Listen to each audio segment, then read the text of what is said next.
Whether it's top surgery or SRS or a variety of other surgeries, a lot of us in the trans and non-binary community often have questions about gender confirmation surgeries, like what can I expect and which surgeon should I go to? I'll be doing an interview with a provider to help us answer some of these questions. Today, I have the utmost pleasure of interviewing Dr. Sidhbh Gallagher, plastic surgeon in Miami, Florida, who is rapidly becoming a leader in gender confirmation surgeries. Hi, Hi, how are you doing? good, how are you?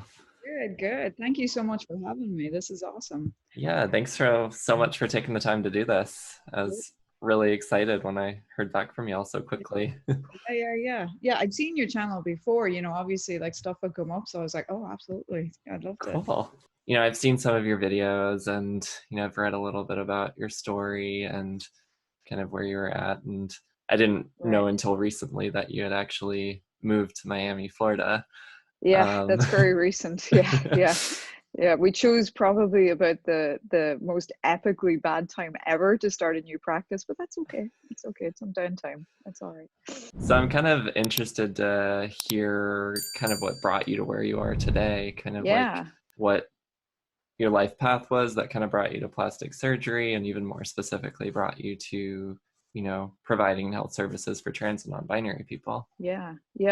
Well, so my story, I grew up in rural Ireland, born and raised in a little town called Dundalk, just north of Dublin, and went to medical school in Dublin. And the one thing I always loved in high school, however, was art, so I kind of found it a little bit, I was a little sad sort of leaving that behind, but I love medicine and really got into surgery, because in surgery it's as fun as you can imagine. You get into that kind of flow state and you get to use your hands and you just get immersed in your work, and it's about the only time I forget to eat.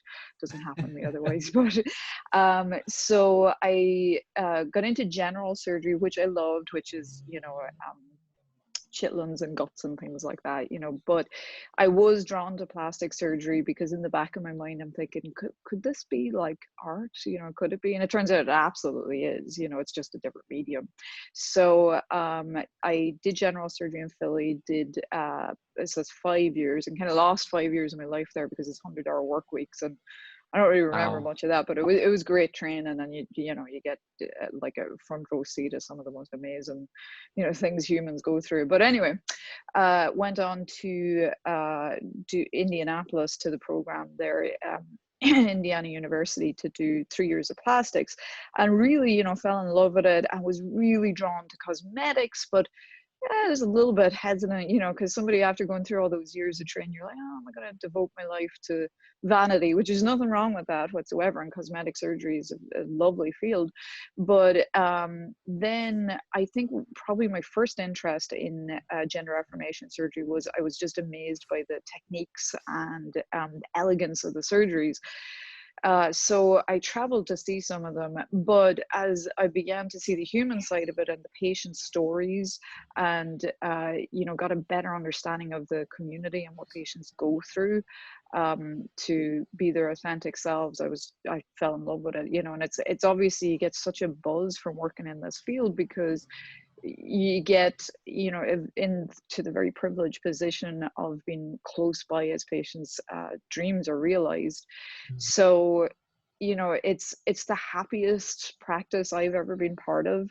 It's the most gratifying, and I was hooked. So then I had to figure out how to get trained in this stuff properly, and this was before there were any fellowships. So I finished my plastic surgery training, and I traveled abroad and kind of made a do-it-yourself fellowship. I went to Belgium, Serbia, Australia, to go around and sort of try and learn from the masters and pick up techniques, and brought it back to Indiana. This was 5 years ago now, and started the program at Indiana University, where I was for 5 years. But then I got a little antsy while I was there, and you know, realized I'm not a great employee. I'm a control freak, and my career is my absolute baby, and I have real problems with authority. So it turns out when it comes to this, because I want, you know, the patient experience to be very much tailored as to what I see as appropriate. So the best thing was for me to head in on my own, and here I am in Miami, Florida. So and then the other factor about Miami was, well, first of all, I love it down here. It's hard not to. But I have a sister who's 7 years younger than me, who's the brains of the family, NASA. And so NASA was, you know, on a different career path. She had done an MBA, and she's into languages, and she was a school principal in Dubai, actually. And so in her early 30s, she sort of had progressed very far in that area, but wasn't necessarily so fulfilled. But she's a fierce LGBTQ advocate. So this was the perfect fit. I convinced her to quit her life in Dubai, and Miami was good enough. She is planning to move here and be our office manager. So That's awesome. So that's the story. Yeah. Sounds like between you and your sister, got an amazing I team. think it's the dream team, yeah, because she's, you know, she's innovative, she's energetic, she's a millennial, a true millennial. So already she's upgraded my social media presence as only millennials can, you know. So and she's been awesome so far. So, and you know, already she's feeling that high, she feels the buzz, you know, and she loves this work. I've never seen her work as hard as she does, you know. So right now, yeah. I'm curious what like specifically prompted you to go to Miami. Well, so Miami was just by coincidence. I had a lot of good friends from surgical training who there seemed to be this migration southwards. So, you know, folks I trained with in Philly, my closest friend, she moved down here. And so I got into this habit when I was in Indiana, particularly in the cold, dark winters, of spending a lot of weekends down here. And I just fell in love with it because, you know, Miami is such a vibrant, diverse city, but I feel like it's kind of a city sitting on top of a nature reserve because the ocean is so beautiful. Like from my window here, I'm looking down and, you know, I can sit here and see manatees, you know, like go by, and, you know, so it's really beautiful. I find it's hard to beat the climate as well. So after Ireland, especially, I kind of, you know, first 26 years of my life, I did my time with the rain. So yeah, I could imagine. Yeah. I kind of went in the opposite direction. I'm from Florida, and I'm in Illinois now. So. Right. Yeah, so you did the opposite. Yeah. You know, I've seen that you provide a variety of top and bottom surgeries for trans men, trans women, and non-binary people. But I was wondering if there are like certain procedures or techniques that you yourself have created or maybe innovated upon that previous people have done typically in the field. Right, exactly. Well, so probably the two things patients seek me out for most are masculinization of the chest or top surgery for the guys and non-binary folks, and my procedure in that field is masculoplasty, and we'll talk a little bit more about that. And then probably the other side of things would be for trans feminine non-binary patients, it would be the genital surgery. So that represents maybe about 70% of my patients, and the two things I'm probably known best for. But you know, so gender affirmation surgery is such an exciting field, right? Because, you know, up until a few years ago, we kind of had a situation where, you know, surgeons, well, unfortunately, a lot of surgeons were a little bit even stealth about their procedures and didn't want to publish in this stuff, and, you know, feared professional ridicule, which it seems unfathomable now. But for that reason, there's so much room for innovation in this field, and being able to apply different techniques we use in cosmetic surgery, which is how Masculoplasty came into being, and, you know, so many different fields of surgery. You got urology, gynecology, and so you can put all these different techniques together and come up with some really innovative new ideas. So to take Masculoplasty for example, typically it was practiced when you would do a mastectomy in a trans man or non-binary person.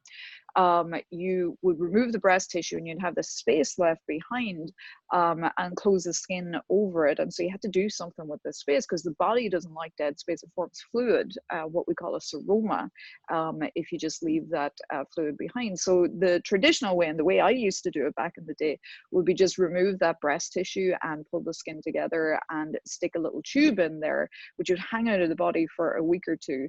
And it's kind of just, I've never had one, thankfully, but what my patients tell me, it's as bad as it sounds. So you have this plastic tube, you know, that's about the diameter of a pen, hanging out of your body for a couple of weeks. And it used to frustrate me so much because you would do all this surgery on a patient, and when you check up on them, despite the scars or the wounds, it was always a drain they were pointed. That was the thing that bugged them.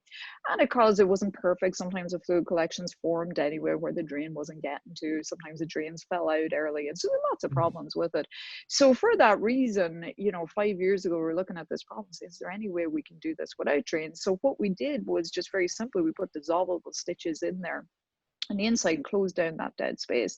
And so what we found was very exciting. We were able to get away with the drain. The patients didn't form the seromas, but even better again, when we went back a few years later and compared the data between the patients who had drains and patients who didn't have drains, we found it was actually safer. That bleeding, which is the main issue, one of the main things we fear in top surgery, that the bleeding rate was significantly less and the rate of emergency reoperation was significantly less. So, you know, obviously this is my baby. I've published a couple of peer-reviewed papers and lectured on this, but it's, you know, going to be the way of the future, you know, not to do this with drains. So, you know, that's one thing, that's probably the procedure I've really delved into the most, that I'm kind of proud of. That would be, so what I call masculoplasty, so the double incision technique, but drain free. But there's lots of other kind of cool things that you can do, you know, like nipple enlargement, and maybe custom clitoris is another thing, and you know, so pretty awesome. Yeah, I wasn't aware of anything really going on in terms of like mastectomy without drains, because that's what I've heard from all of my, you know, trans men and non-binary friends that have gotten top surgery. Yeah, and just, I mean, my patients have been such awesome teachers because, you know, working in gender affirmation surgery, you better listen to your patients, right? Because that kind of directs everything, right? So, you know, like little things like, you know, coming up with ways that the patient can shower within 24 to 48 hours of surgery. I mean, that's huge to help with the patient experience. I don't sew on the dressing for gender affirmation.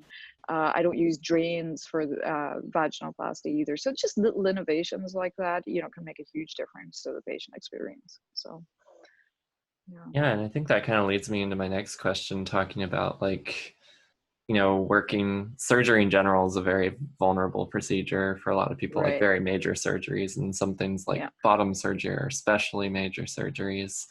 But I could imagine, like from my own experience, especially that like surgeries, especially gender confirmation surgeries, can be especially vulnerable for trans and non-binary people, like in a positive way, but also very vulnerable. So I'm just wondering, like, what do you do specifically to make, you know, your trans and non-binary patients feel like safe, comfortable, heard, and taken care of? Yeah. Well, so, you know, with the program in Indiana, you know, Indiana traditionally doesn't have the best record with, you know, transgender rights. So it was interesting, you know, starting a program there. And thankfully, I was very naive, you know, 5 years ago. I was like, everybody's going to love this. I mean, people are going to see, you know, like I said, how awesome the patients are, how, you know, they're going to share in this thrill I get, you know, from, you know, having the privilege of being there while patients are going through their surgical transition. So, you know, what we did back then was roll out a good comprehensive cultural competency training. We had a lot of members of the community come in and talk to the nursing staff and the clerical staff, and, you know, everybody, you know, porters, everybody was included in training. And we made sure that this was scheduled training and that it went on at least every 6 months. So, you know, that was big, but I would say overall things just kind of grew organically. And I think my faith in humanity was really restored overall by particularly the nurses' response. So, you know, the patients, for example, my gender affirmation surgery patients would all go to the same floor, and I watched all these Midwestern women become fierce LGBTQ advocates, and it was just awesome because kind of the floor would transform. You'd see a little, you know, transgender flag here and a pin there, I love and then a that. screensaver here, you know, and really, you know, these providers took on roles as advocates, and you better not misgender anybody up on that floor, you know. So it was pretty awesome. They kind of, it was almost like a maternal instinct kicked in on that floor. So, and overall we had very few problems, and I think our patients had a very positive experience. You know, obviously there were slip-ups, and you know, people had to learn, and I think those who had issues with it distanced themselves from the program and Sure. selected themselves out, and overall everybody else loved it. And when I announced I was leaving, oh my goodness, it was, you know. So different ways like that, you know, definitely I rely heavily, because it takes a village, right? Like it's not just me as a Sure. surgeon, and I rely heavily on all the folks who support me and the patient through the process. So that's one aspect. And I think the other aspect of making sure my patients are reassured is providing information and being a good communicator, you know. And so when I started in this field, one of my frustrations was the amount of myth and misinformation that was out there. And, you know, the providers didn't necessarily know a lot about the field. So patients obviously had to educate the providers or turn to the internet. And, you know, you're looking at information that's maybe not very, what we call evidence-based or based in science, and a lot of misinformation. So for that reason, one of my other kind of campaigns as I started out in this field was to try and fix that. And so the first half of my career, I felt like I was trying to publish scientific papers that were going to sit in shelves and gather dust, and trying to take concepts and make them as complex as possible. And I'm sure you're familiar with this Yes, I in am. your field, you know, Yeah. running logistic regression and statistically twisting it into all sorts of different Like ways that nobody spend can really several years on a comprehend. paper that 10 people might Yeah, read. exactly, you know, and it's just only a statistician can interpret it. And so I sort of felt like that was the first half of my career, and that's where prestige is in medicine. But what's the point in that if, like you said, it gathers dust on a shelf, you know? So that's where social media came in. It's like suddenly we have this fantastic medium that we can reach so many people with, but you know, the onus is now on you as the professional to make yourself understood, you know. Mm. So I found that awesome. And you know, so Instagram, Facebook, YouTube, and then more recently TikTok. So my sister came to me about 3 weeks ago, and she's like, "Yeah, you need to be on TikTok." And there is no way. There is no way. And now I think we've only been on it about 3 weeks with 35,000 followers, but you know, it really puts me, it's such a challenge because I have a 15-second video to convey a complex Right. medical concept.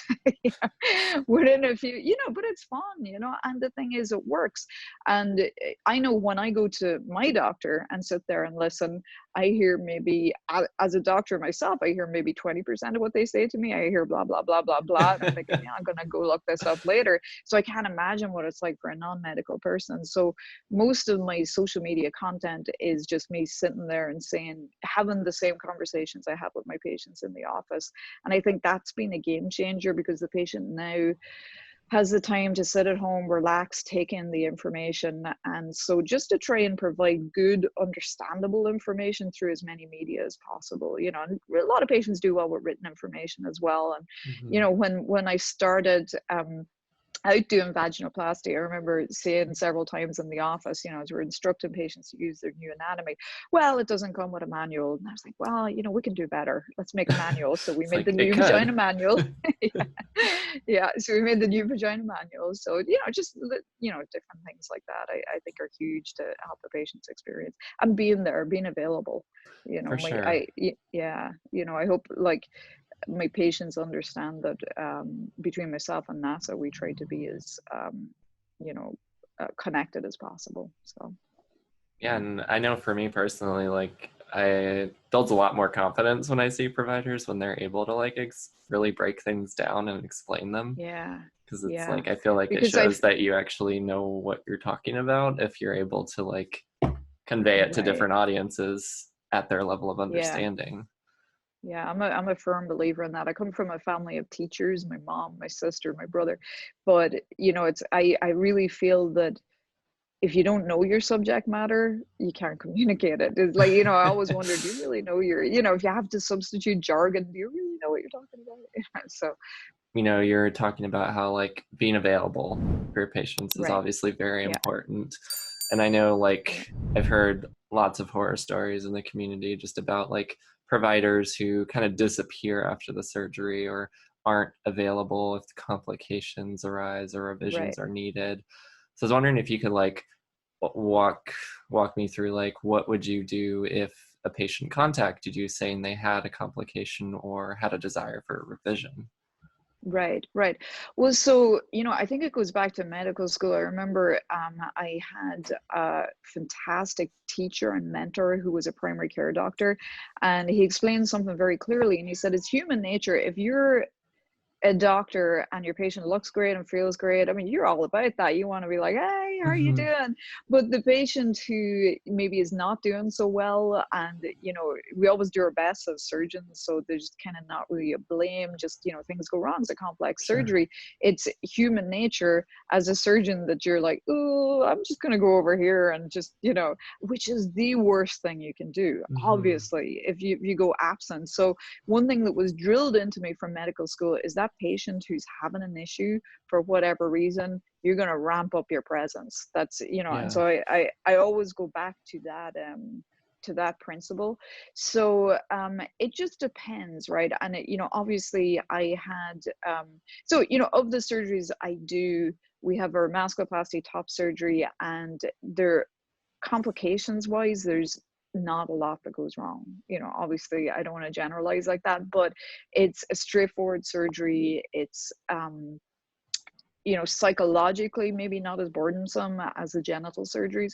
So but then on the other hand, on the other end of the spectrum, I think vaginoplasty is one of the most involved psychologically procedures you can do. Hmm. There's so much adjustment and learning from the patient's perspective, and that, you know, those patients really need you afterwards. Is one of those surgeries that oftentimes the post-op phase and learning to dilate and make sure you can take care of your new anatomy is so critical. So you need to be present for that. So what we do, obviously it depends on the situation with Sure. the complication.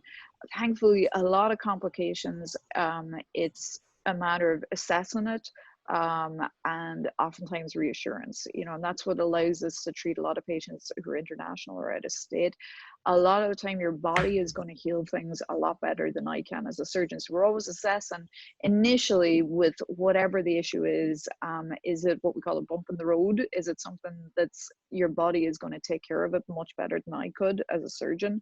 And we're just going to wait and monitor it and keep an eye on it, and, you know, make sure we continue to dilate. Obviously, I'm always Right. saying that. Or is it something more serious? And, you know, to me, the more serious complications are, do we need a reoperation? Do we need to figure that out?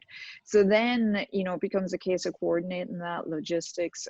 Most surgeons, the vast majority of surgeons, you know, particularly if we're talking about out-of-pocket surgeries, they tend to stress us out the most because there are costs involved with reoperations. Hmm. So most surgeons will either deeply discount or not charge for revisions, depending on what the issue is. Sure. Um, it's an individualized conversation between the surgeon and the patient, but you know, at the same time, there are anesthesia costs, there are facility costs, so it's something we need to talk about up front, you know, and make sure we have a plan for eventualities. But it tends to be on a case by case basis. Now, when it comes to vaginoplasty, we have a very lucky out in that vaginoplasty was always designed as a two-stage procedure, at least the way I was taught to do it and the way I do it and the way the vast majority of surgeons in the United States do it. So we're doing our vaginoplasty, we're feminizing things, we're trying to hit a home run, and the first surgery, creating a vaginal canal if we're doing vaginoplasty, or zero depth procedure, not doing that. But we try to do as much as we can at the first surgery, with the understanding that there's a few limitations. Like, for example, we can't bring the labia majora together together in the midline. So we have what we call labiaplasty, which to me is an umbrella term for any sort of nip tuck we might want to do down the line. I always encourage patients to wait a few months. I know different surgeons have different timelines, but I want the swelling to be down as much as possible. And swelling is the bane of bottom surgery. Yeah. It lasts, it's impressive, and it lasts, you know, because you sit obviously on it all day. So, you know, it's very difficult to get rid of swelling. So, but what I was saying is a lot of the time, if we have an issue, like maybe some scar tissue around the entrance to the vagina, or even sometimes some narrowing of the urethra, which is where you pee through, it's oftentimes possible for us to just do it at the same time as the labiaplasty. So thankfully, it's kind of like, it's not entirely an unplanned surgery, and we can, you know, maybe bring up the date of the labiaplasty and just try to make this your last surgery. So that's one of the nice little, I don't want to say the luxuries we have with labiaplasty. But having said that, you know, about probably 30 to 40% of my patients, I always find I'm the perfectionist, you know, after surgery, you know, girls will come in and you know, maybe they'll be due a labiaplasty. I never want to sell somebody a second surgery, but, you know, I'll be like, well, we could. And they're like, no, it looks great. I'm like, okay, well, then we're done, you know, because labiaplasty is an elective procedure, and you absolutely don't have to do it if you don't want to, unless, like I said, we have one of those issues we were talking about. Sure. Then we might want to do it. Yeah. And the reason you can't do like the labiaplasty at the same time and you need the 2-stage is because of like just the swelling and how it heals and everything like that? It's actually because mainly of the blood supply, because what we're doing, even, you know, we can talk about other kind of newer techniques, but even with those sort of newer techniques where you're not relying so much on the penile inversion aspect of things, even with zero depth, you can't, I don't know how, I think some surgeons claim to do it. I haven't seen it published, but you would be cutting off your blood supply if you made the labia meet in the middle. So for that reason, I was taught never to do it, and I don't want to experiment. I don't want to risk it. But for that reason, we don't do it. Yeah. Okay. Yeah, that sounds like a pretty big risk to take. You've talked a little bit about the importance of dilation. You've mentioned that a couple times. And I know, like, when I talk about my experiences on my channel, like, I often get a lot of questions about dilation, like, how do you do it? How long do you do it? Like, what are the recommendations and all that? So I was wondering, like, what are your recommendations in terms of dilation? And even more importantly, how do you explain the importance or emphasize the importance of dilation to somebody who maybe knows very little about it prior to surgery? Yeah. Okay. Well, so what I would say with dilation is, unfortunately, right now, as best we know, there are no bottom surgery techniques that allow you to get away without dilation. Every other surgeon I've spoken to, it's been their experience. You know, the surgeons in NYU do the peritoneal technique, and I've done the peritoneal technique too. You don't seem to be able to get away with without dilation, unfortunately. So dilation is basically, how I look at it, is the body is very good at healing in spaces. And so we have to maintain our vagina. Now, at first, this is a very intensive thing, and I put my patients typically to start out on a schedule of 5 times a day. So even when you're off work for 6 weeks after surgery, after bottom surgery with me, that's what you're doing most of the time. It's not that you're bedridden or, you know, you're an invalid or anything like that. No, you're learning to use your new anatomy. You're getting used to it. And there's a very steep learning curve initially. So one of the godsends for dilation, because I've some expertise, obviously a great understanding the anatomy, but it turns out there's these fabulous people who know way more than me and have PhDs in this stuff, and they are pelvic floor physical therapists. So that was something that I found maybe a year into my practice, working with the pelvic floor physical therapists. They know everything, and they've a much better understanding of the functioning of dilation. And so this is their life. This is what the pelvic floor is, their baby. And obviously that's what you're working with a neovagina. So I found that was huge. And it's actually, even in a state like Indiana, I found that we had scores of, well, maybe that's an exaggeration, but we had plenty of really fantastically experienced pelvic floor physical therapists, and dilation is what they do. You know, so even if they have never worked with trans feminine patient, they know how to do this, you know, because a pelvic floor is a pelvic floor. And you know, so they've been fantastic. So, you know, that's one big tip I would say. If you're somewhere and you're maybe struggling with dilation, look around locally. Pelvic floor physical therapists, you know, tend to be a fantastic resource, and not a single one of them I had shied away from the fact that they were working with a trans feminine patient, even if they weren't used to working with the community. So that will be one big tip I have. The second tip is, I always think it's depth is kind of everything. So if you're dilating, I would worry more about maintaining my depth than my girth. Next thing is, it can be a weird and wonderful ride, because one would presume, logic would tell you that after surgery, you should, you know, dilation should become easier and easier and easier, and it should be a steady curve and just, you know, everything's fine, everything. Instead, it does one of these things. There's actually a great study on this showing that for some reason, 7 weeks after surgery, depth drops. Huh. And it comes back up again. So that's just one good study that's published out there, and we don't fully understand why that is. But just like, what I say is, just like the same ways your ankle swells someday, you look down mysteriously and they be all swollen, you're like, what's that about? Your anatomy on the inside can swell too. And so some days may be very difficult for dilations, and other days will be better. So, you know, during those 6 weeks after surgery is your little kind of sabbatical to sort of learn your anatomy and figure out what's best. And then with time, that schedule, the intensity of that schedule will decrease, but it tends to become very individualized after the first 6 weeks or so. And, you know, for some reason, I have patients that will do great and really not struggle, and they'll be up on the size of their dilator, and they'll be ordering extra large dilators that, you know, don't even come with the set we give the patients. And then for other reasons, other girls will just struggle with it, you know, and it's shouldn't really be pain from dilation, but definitely some girls do struggle. And then on the one extreme, we have patients that just dilation is not for them, because it feels so uncomfortable, it becomes traumatic, and it becomes so difficult. And it's something we kind of need to talk about, because I feel like there can be a lot of shame and disappointment amongst those patients. You know, I've certainly had patients that just didn't do well. It will be a minority, maybe like 1 or 2%, but that is an issue, that sometimes, you know, dilation really isn't for you. What happens if you let the canal shut down medically? Not a lot that we know of. I've spoken to other surgeons about this, and it usually doesn't cause any issues. So, you know, dilation, I would say it's for you. There's no pressure to get a certain type of dilator in. You know, one myth that's maybe out there is that, you know, for patients who wish to be sexually active with a penis, that they need to have something that's maybe twice the size of the penis they're targeting, and that's not necessarily true. My physical therapist would tell me, no, you just need to match what size you're going for. You don't have to over extend it.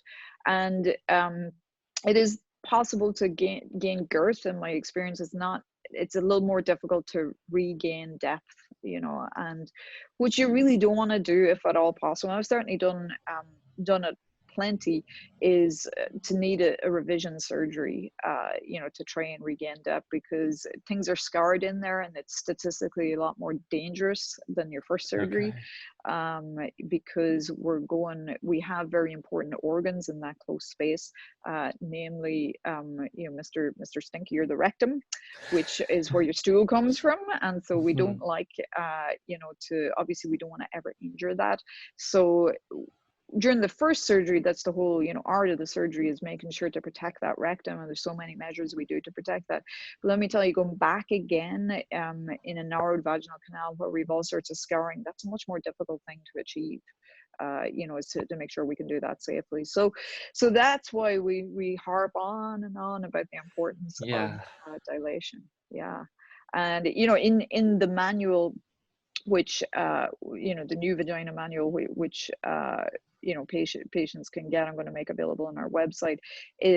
I have tips in there, you know, that can help with just kind of practical tips, which I've mainly picked up from the physical therapists and from patients themselves. So it is important to figure out what's comfortable for you. And, you know, another thing is, you got to learn your new anatomy. You got to learn how that clitoris works. You know, do you have a G-spot, that sort of thing. So it's a good time to, you know, incorporate that, you know, see what feels good as well, you know. So maybe make the job a little less arduous deciduous. And then going forward in the future, you know, long term, as a patient, patients often ask, well, do I have to dilate forever? And the answer seems to be yes. Now, there's certainly those, you know, 30-year veterans who'll chime in on YouTube and they're like, well, I had my vaginoplasty 20 years ago and I haven't dilated and I could drive a truck up there. And it's like, yeah, that might be true. And I don't fully understand how that may be the case, but you know, that's fantastic. You know, kudos to you if you can do that. But in general, that doesn't seem to be the experience of most patients. And the other thing to remember, and there's actually publications on this from the what we call the vaginal agenesis patients, which are the 1 in 5,000 non-transgender girls born without a vagina, looking at what's the best type of dilation, and apparently intercourse with a partner is better than self-dilation, for what it's worth. So, you know, that obviously counts as the dilation as well. So yeah, a lot to consider. Yeah, I think those are my top tips when it comes to dilation. But, you know, if you're struggling, get a referral to a pelvic floor physical therapist. Those girls are angels, you know, and this is their world. They get so excited about dilation and they'll spend like an hour and a half with a patient who's struggling, and you know, really make such gains sometimes, you know, when it's needed. So yeah, that's great. It makes a lot of sense, but I've actually never heard that recommendation for going to a pelvic floor therapist. Going off that, some of my next questions are more specifically about like different techniques that people use for vaginoplasty specifically. You're talking about like aware that like there's that risk of like puncturing the intestines, and you know, you don't want to do that with it being so close to the rectum. And I was just wondering, like, what are your thoughts on like the sigmoid colon type of vaginoplasty? Because I know some surgeons use that to like increase lubrication, but there are risks because you're using, I think, intestinal tissue. That's correct. Yeah. So that's a procedure that's maybe fallen out of favor a little bit. Not many surgeons are using it as their first go-to in the United States. That tends to be a backup procedure. I've seen it. I've been trained in it. There's a few reasons I don't routinely do it. So number one, I believe the penile inversion using the anatomy we have down there works very well. It's like right now probably the gold standard or the go-to for most surgeons in the United States. And it's a tried and tested way with compared to using the intestine or the colon, like not many downsides. The problem with the intestine is, first of all, it's a much more invasive procedure. You have to open up the belly, you have to go into the belly and take some of that intestine, and so remove some of the intestine, put the ends of the intestine together, wait for your anatomy there to wake up before you can eat and drink again, which sometimes can take some time. So it's an invasive procedure. It's more invasive than penile inversion, number one. Number two, again, there's a myth that you can skip dilation. You cannot skip dilation, because where you bring that intestine down to meet the skin, it narrows right there. And so patients have to dilate. That is a myth. So that will be the next thing. The third thing is, I don't think it looks very good, because one of my mentors used to call it the stop sign, because intestine is red. It's not pink like the perineum, you know, or the vulva and the vagina. So it tends to, it looks like where the intestine comes down to meet your perineum, or you know, just in the bottom area there, it look bright red, and so oftentimes it looks maybe not so natural. And then the other thing is, you know, one of the holy grails for vaginoplasty is we're trying to find something that auto lubricates. Well, this certainly does auto lubricate, but sometimes it auto lubricates on steroids. It auto lubricates too much, and so not a very common, but a common problem patients have is too much discharge. And because it's intestine discharge, it smells like stool. So for those reasons, it's not really a go-to in the United States. We kind of feel like there are better options, but certainly plenty of surgeons use it as a second thing for those groups of patients that for whatever reason we have what we call stenosis or narrowing of the new vagina. That's what they will do. I always try to revise what we have down there, and I've gotten pretty good results with that, and that has been published. So I have yet to resort to that, but a lot of surgeons definitely do. So that's really the main use of the intestine right now. And you had briefly mentioned, and I had only recently heard of this, I think it's the peritoneal pull-through. Yeah. So let me tell you a little bit about that. It's an interesting procedure. So, like I said, there is, when you go and look back over the history of treatment or surgical treatment for gender affirmation, it's lacking, right? Not a lot of publications were in this area up until a few years ago. However, there is another field where there are publications, and people have been trying to solve this problem openly and publishing about it for years and years, and that would be in what we call vaginal agenesis. So that would be non-transgender women. 1 in 5,000 of those non-transgender women are born missing a vagina. And so, surgeons for years and years have been trying to figure out this conundrum, so we can borrow a lot of that information and apply it to the transgender population. And so many years ago, they developed what's called a Davidoff technique. And so that basically uses the peritoneum in the hopes that, again, we talk about the holy grail of vaginoplasty. Does it auto-lubricate? Can we skip dilation, right? So hoping that the peritoneum is going to act more like the lining of a natural vagina than the penile inversion technique, which it's skin and it's always going to be skin down there. So what the peritoneum is, first of all, is peritoneum is like your inside skin. So basically, just like the skin lines the outside of your body, on the inside of your abdomen, you have peritoneum, which is a layer that's kind of filmy and usually moist. And so basically the idea is to take some of that peritoneum, which you don't need on the inside to stay where it is, and flip it down and use it to line the new vagina. So what's published out of New York, the group in New York, they did pretty much the penile inversion technique and capped it with the peritoneum. So you had your skin as usual and it was capped. And so that's what they published. Fabulous article. Dr. Bluebon-Langer and Dr. Zhao out of New York published that last year. And the results with that, but again, still need to dilate. It's been disappointing. What we did in Indiana was we got the peritoneum down quite low, because that was our hope. If we could not use scrotal skin and use as little as the penile inversion as possible, and bring the peritoneum down as much as the anatomy would allow. And so we were able to do that and, only use the first inch or so of penile skin, and the rest was the peritoneum. So what we found, our results were, patients needed to dilate.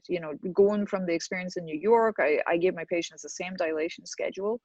And unfortunately, one of our patients wasn't able to dilate, and she did lose her depth.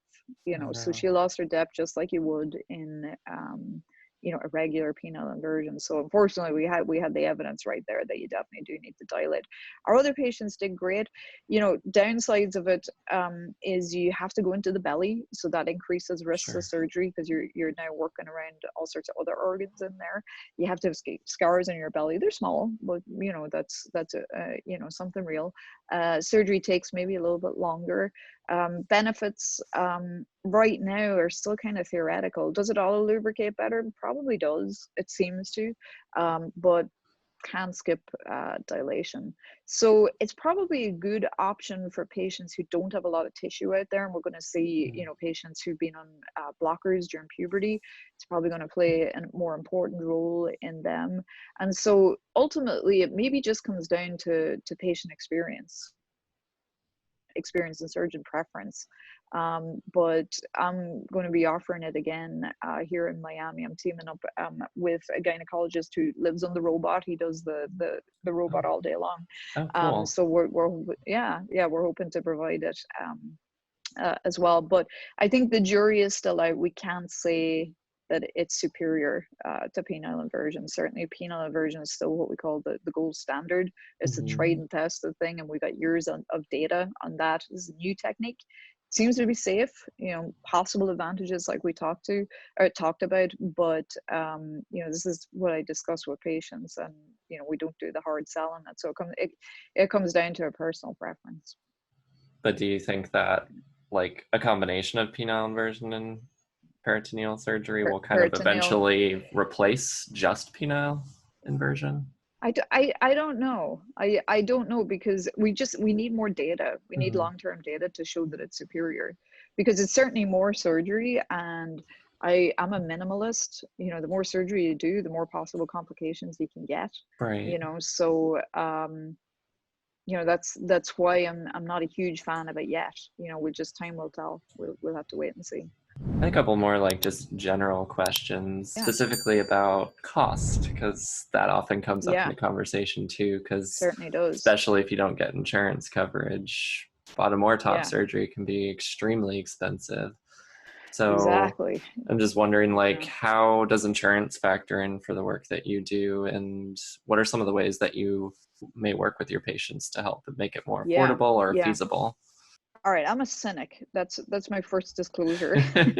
Over the past years, it has become my belief that insurance companies, their main motivation is not to pay for things. Who would have known?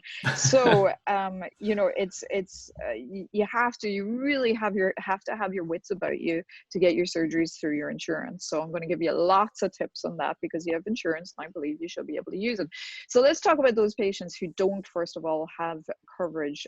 They don't have what we call benefits, and it's all about, do you have benefits for gender dysphoria, this diagnosis of F64.0.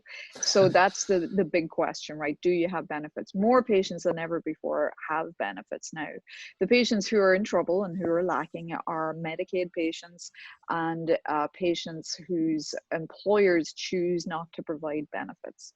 So first things first, if this is something that's on your radar, I would say go have a conversation with HR or call your insurance. Just call your insurance up, and you as their customer deserve to know whether you are covered. This is a covered benefit, because you're going to fall at the first hurdle. If you don't have coverage for gender dysphoria, forget it. The conversation ends there. So what can you do about that? Well, you can go and work for a new employer who does actually take care of your medical needs. Or you can talk to HR, because oftentimes it's an oversight, and your employer may be mortified to know that they're not taking care of your medical needs. So maybe next cycle, your employer is going to, particularly if you're in a smaller business, choose a plan that does provide benefits. So that will be the first thing. Oftentimes it's an oversight, I would say, in experience. And employers are highly motivated to maintain good employees, and, really need to be taking care of your medical needs. So that would be first things first. Plan ahead. Secondly, we have to go through quite a few hurdles to get surgeries covered by insurance. So thankfully, when insurance policies were sort of figuring out, well, how do we qualify patients, or even better again, how do we disqualify patients, because that's lucrative business. How do we disqualify patients for surgery? Thankfully, a lot of them did the right thing, and they pulled their policies from what we call WPATH, standards of care. So WPATH is a World Professional Association of Transgender Health, and they produced this document, which is available on their website, WPATH.org, which is a very easy to read guide. We're on version 7 now. I don't agree. I'm a member of WPATH. I don't agree with all that's in there, and they're working on the next version. It's a little bit outdated, but at least that is usually where insurance policies pull their recommendations. So that's where we come up with the 1 year of hormones, 1 year full-time living, letters from 2 mental health professionals. I'm talking about vaginoplasty here, letters from endocrine. So it's good to be familiar with what your insurance company requires, because you as a patient, unfortunately, has to go around and gather these letters and maybe see a new mental health professional. So obviously, if we're planning surgery in 2021, we have a lot of legwork to do, and that is the biggest delayer I see for patients wanting to use their insurance for bottom surgery, is just not having all those requirements documented. So start working on those letters. Letters are usually good 6 months to a year. So I always say start working on gathering those letters as soon as possible. And then the next thing is, finding providers that are in network, out of networks. That's another discussion you have to have with your insurance companies. A lot of the better plans do cover out of network providers. So it may be a case though, during, what do they call it? Open enrollment, you may want to upgrade to, if you see some surgeries in your future, upgrade to a better plan. My next top tip is do your surgery as early in the year as possible, right? Because there's these things called deductibles, which roll over, they start every year. And basically they are how much of the costs you're going to be personally responsible for. Sometimes we're now seeing high deductible plans. So sometimes you may well be paying $10,000 a year of your first 10,000 charges, so obviously if you're doing your surgery in December, which is the most popular year for surgery, or month of the That's year when for I did surgery. mine. Oh yeah, there you go. Yeah, it's you may need a revision the next year, and guess what? You're going to be paying that 10,000 all over again. Yeah. So those are my top tips. In navigating insurance is a whole world in and of itself. One of the most common things I see in my inbox is, "Hey, I have Anthem. Am I covered?" I have no idea, because Anthem has many, many different plans in many, many different states, and I don't know them all. So what I would say as a patient is, first of all, do your homework, call your insurance company, just see where you stand. Call your insurance company and find out, am I covered for gender dysphoria? F64.0 is the diagnosis code, and you deserve to be told. Don't be fobbed off. I have so many patients get off the phone, they're like, "Oh, they didn't know." I'm not good enough. Call them again. You're their customer. You deserve to know whether or not you're covered, and don't get off that phone until they give you an answer. So some insurances, as cynical as I am, some insurances are so much better than others. United, yay, shout out to United, love United. And certain companies, like shout out to Starbucks, amazing. They have advocates that work with their surgery to help their patients navigate this Wow. difficult process. So yeah, big shout out to Starbucks. So it depends. It turns out whether or not you're covered depends on your employer. And don't fret, because it's often times not, if you don't have coverage, it's an oversight 99% of the time. It's an oversight, and it's a delicate conversation, but it's a conversation you can have with HR and sort of see where you stand. So that's my very long-winded answer. I agree, cash prices for surgery are very difficult. It's very out of reach for a lot of patients, particularly when we're talking about an inpatient hospital stay. And so right now I'm negotiating with a few different hospitals down here in Miami, because the hospitals want to charge accordingly, and it's difficult to get cash prices. So we're still actually trying to work out the best cash price possible for patients down here. But another thing about us, to try and help make surgery more within reach of patients, is we have financing as well. Okay. And some of those financing options are okay. Some of them you can get 0% APR, so they are worth looking into. I can very much relate to that whole process of talking to the insurance company, because I got my surgery back in 2017, and at the time I was on Florida Blue Cross Blue Shield, and 2017 was the first year that they started more widely covering it. So half the people I talked to weren't even aware that they were starting to cover it, and that was such a headache. Yeah, I mean, I see that all the time. And my sister NASA spends her life on the phone, and she gets to get out a lot of, she's feisty, and I feel like a lot of her feistiness comes out because she has been hung up on. I have heard, Wow. sometimes I'm like so appalled, and it's just, she'll spend hours and hours on the phone, like reading out medical records, like they just snail mail. Everything has to be faxed. She the other day was having a conversation with a nurse in an insurance company via fax.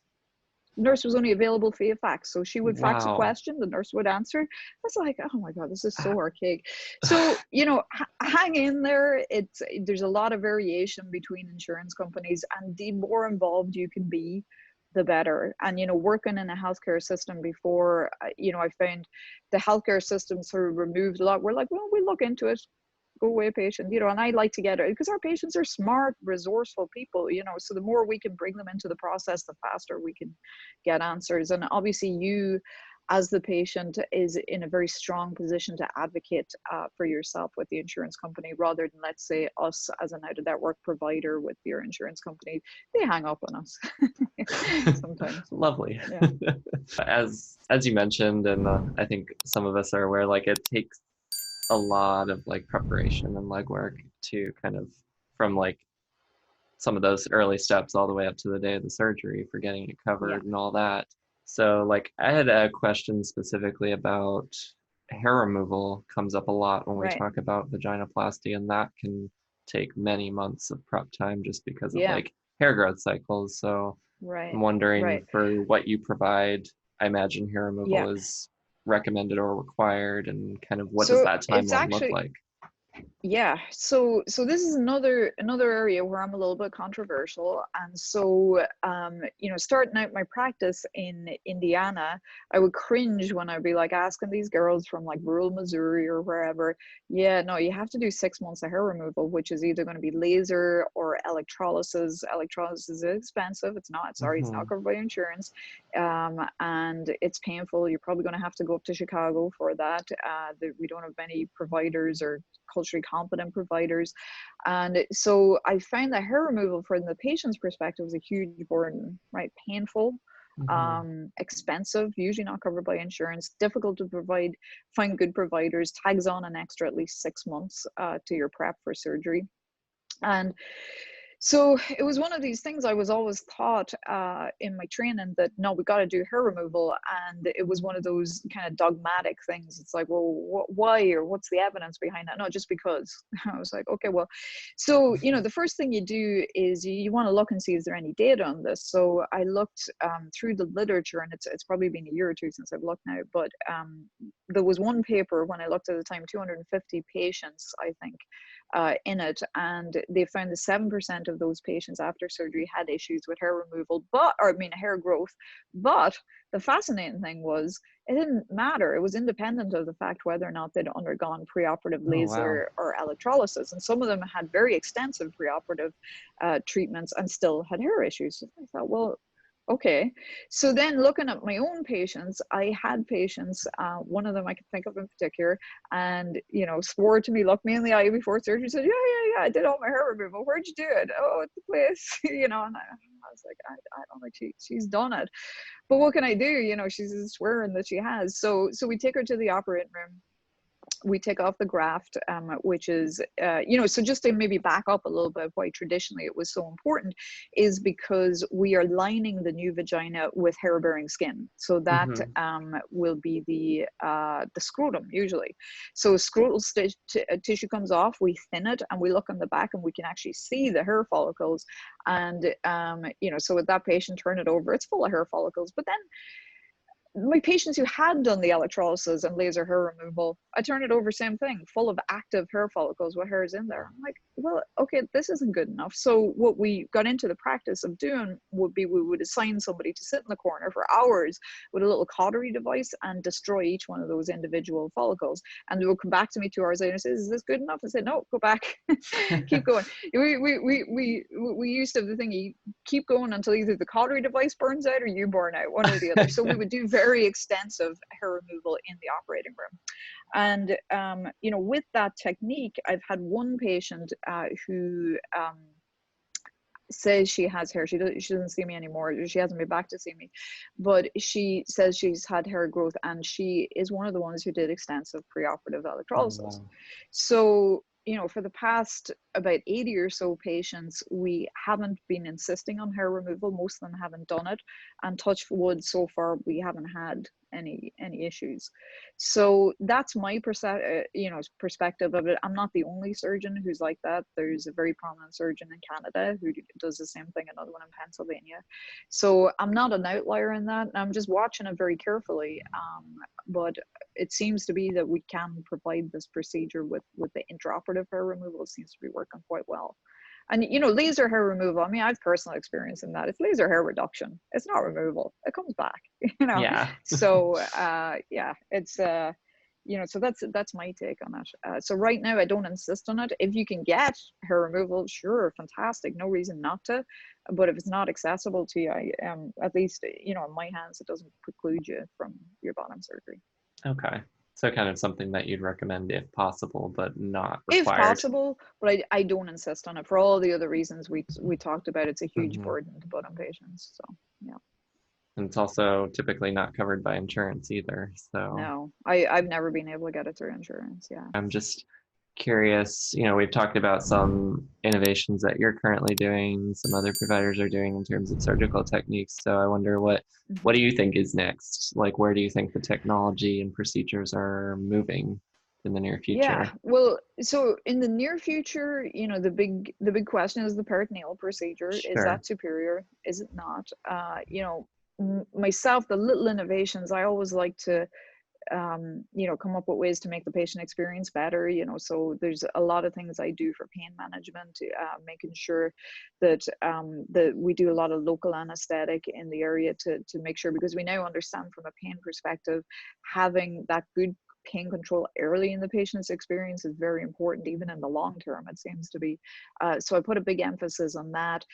Other little things like, you know, when we form the clitoris, typically the clitoris is formed from the glands of the penis. So I have patients who say, well, you know, my sensation is not in the glands but in the frenulum, like the undersurface. That seems to be a common thing. It's you know, the most erogenous part of my penis is not necessarily the glands.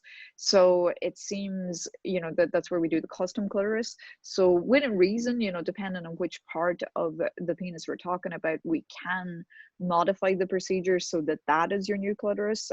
It just sort of depends on the anatomy, but that's something we've certainly done. I can't claim that there's any science behind that right now. But it seems logical that maybe we should use the same part that's erogenous for the patient right now. So it's custom clitoris is another thing we offer, and you know, doing it drain free, not having the drains in, making sure we have a comfortable dressing. So those are kind of the near term things, you know, in innovations we're coming up with. And then in the long term, you know, it's you know, I get asked a lot about, you know, sort of fertility. Would it ever be possible for a trans woman to bear a child? Yes. There's been, yeah, like 12 uterine transplants have happened. None of them have been in trans individuals, but there have been births from that, you know, so maybe down the line, possibly, you know, that is something we may see. Obviously the baby will come out via cesarean section, and you know, so that's possibly something we may see in the future. And then the big thing that excites us all as doctors, what's on the horizon, is stem cell research. And you know, stem cells are cells in your body that have the ability to become anything, right? So there's a lot of research going on. For example, it's believed that that's the future of organ transplantation, is that rather than take a liver from somebody else and implant it in your body or transplant it into your body, we're going to grow you a new liver from your own stem cells. So in the future, you know, hopefully that it would be pretty slick to just grow your own vagina, you know, that would be nice. And they're using all sorts of innovative things like 3D printing of these stem cells. So lots of exciting stuff there that possibly will put me out of business, but hopefully not within the next few years for me there. But yeah. I've heard about some of those like bioprinters or 3D printers. Yeah. You know, my background before psychology was in biomedical engineering. Right. So I've heard a little bit about, like, I imagine that would be like multipotent or pluripotent stem cells to like put in some of that jargon we talked about. There you go. Yeah. But it's I mean, it's exciting stuff. It's, I mean, possibly in the future, you know, my craft is going to go away. You know, plastic surgeons, where we're trying to like form structures out of spare parts. You know, hopefully you'll just grow your own, you know, and then that'll be a much better world, you know. So that was all I had, and I was just wondering if you had anything else that you would want to share about you or your work that maybe we haven't touched on yet. Yeah, I mean, I think we touched on a lot, you know. It's yeah, like here in Miami, I'm pretty excited in that, you know, I'm trying to build, you know, because it takes a village. It's not me. You don't want to ever be like the lone ranger doing your own thing. So you know, we're trying to build a great team down here. We have a robotic surgeon who's coming on board, and then I'm super excited. I have my microsurgeon, which is awesome, because so microsurgery is basically operating underneath a microscope, and it is sewing together vessels and things with hairs, basically sutures that are, you know, very, very fine sutures that are like hairs. Wow. And so it's something that I certainly did in training and also in practice in Indiana, but it's not something I thrive upon. It takes a lot of patience and it's very delicate work. But I have a colleague here in Miami who is an amazing microsurgeon, and what that does is it unlocks the door to phalloplasty. So we will be we'll be able to offer, you know, the gamut of procedures. So that's probably gonna, on my horizon, that's my next big challenge, you know, because you always need something to keep it fresh, you know. So Yeah. so I feel like we, you know, we have masculoplasty, we got feminine genital procedures, and now I really want to you know, sink my teeth into FTM bottom surgery.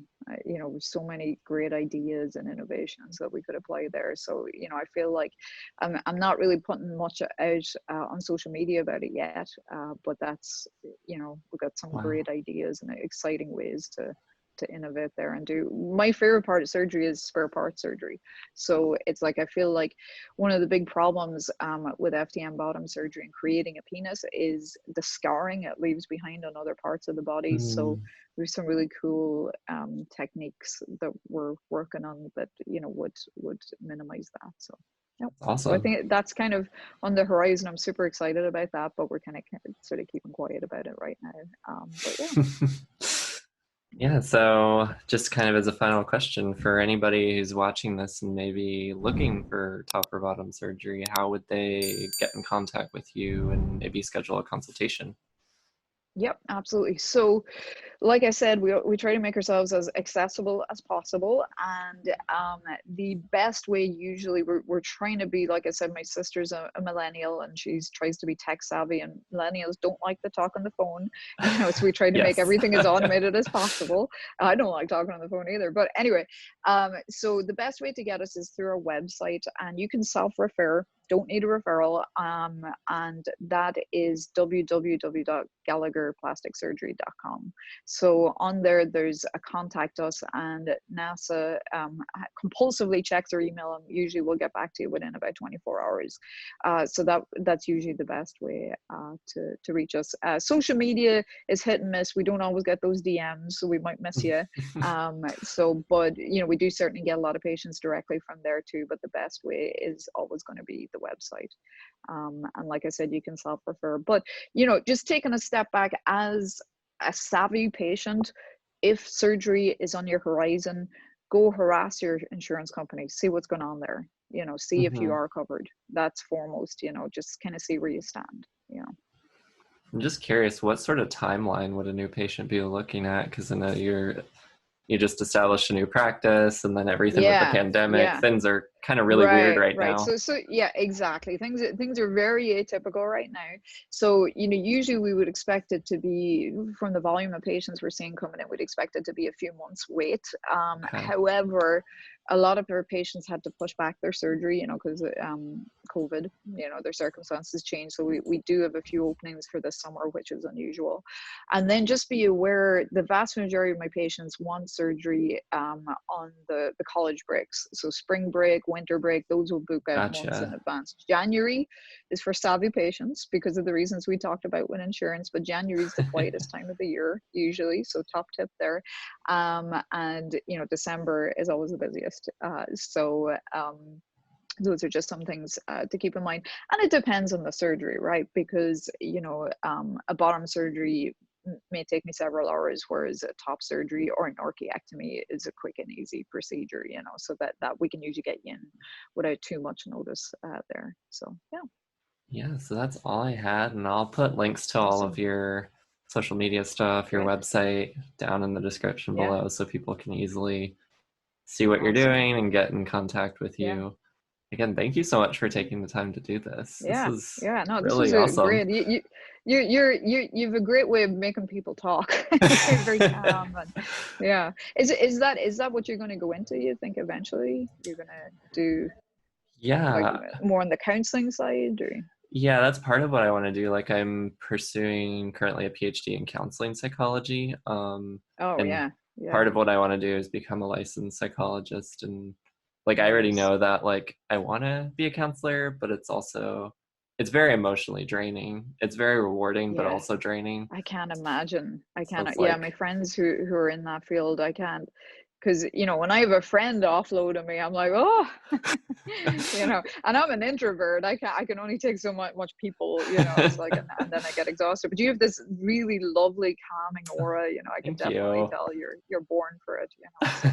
So, I feel like I'm much more suited for that than for engineering. So Yeah. I can't imagine you as an engineer. So yeah, no, you've definitely. I think you've found your field. So yeah, and the PhD thing is awesome, obviously, because I mean, I'm sure you know it's very difficult to get those letters, and you know, Yeah. there's not many you know trans competent or you know Yeah, that's dedicated folks who definitely a have the big motivator PhD. for me wanting to go into the field, is to be able to help people in the community. And, Yeah, you yeah, know, I have a that's passion going to be huge. for teaching and things like that, which is part of the reason why Hmm. I have this channel. So it's like, Yeah, I want to, you know, be able to supplement whatever I do with, you know, outreach and yeah, teaching and maybe a little bit of research too. awesome. All right, well, good. Well, thank you so much again for Yeah, having me. thank you. All right. All right. Take Well, listen, care. have a great weekend. You Okay, too. you too. Bye. Bye. So thank you again to Dr. Sidhbh Gallagher for taking the time to do this wonderful interview. I found it to be very informative, and I wish I would have had something like this prior to my SRS experiences. So I'm curious, what did y'all think of this? Let me know down in the comments below. Do you have any questions, any additional things you're wondering about? Like I said, I'll also include links to her website and social media down below, so you can reach out to her directly to schedule a consultation if that's something you would be interested in. And as always, thank you so much for watching. Tipsy and I love you so very much and hope that you're staying happy, safe, and as healthy as possible during this tough time. If you have not done so already, please give this a thumbs up and hit that subscribe button and notification bell. Bye for now.